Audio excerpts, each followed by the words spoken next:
Yeah. Lahat makinig kayo. Ito ang tinig ng mamamayan. Sa lupang dati malay at payapa, dayuhan dumating, dala ay tanikala.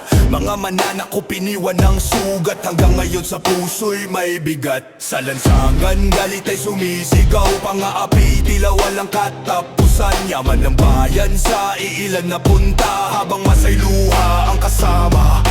Bakit ganito ang ating daan? Sino bang tunay na pinaglilingkuran? Kapag nagsalita'y agad tinatakpan, pero di mapipigil ang katotohanan. Kalayaan, sigaw ng bayan, hindi mabibili ng kapangyarihan. Karapatang magsalita't lumaban para sa hustisya at kinabukasan. Kalayaan sa bawat tahanan, proteksyon laban sa krimen at kasamaan. Hindi kami titigil, hindi uurungan, hanggang makamtan ang tunay na kalayaan. Walang trabaho, pangarap na lulunod, kabataang pilit sa hirap sumusunod. Mahal ang bilihin, kulang ang kita, pamilya'y gutom kahit doble ang gawa.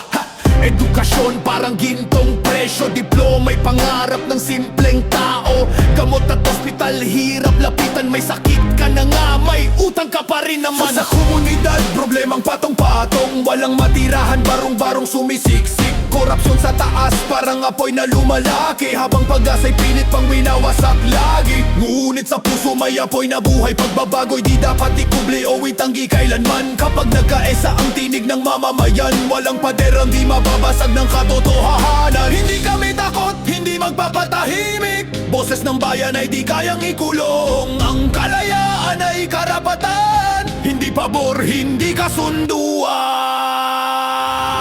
Kalayaan, sigaw ng bayan, laya sa korupsyon at pang-aalipin. Trabaho, edukasyon at tahanan, karapatan ng bawat mamamayan. Kalayaan, ilaw ng bayan, pag-asa ng susunod na henerasyon. Hanggang may pusong handang lumaban, mananatil buhay ang kalayaan. Tinig ng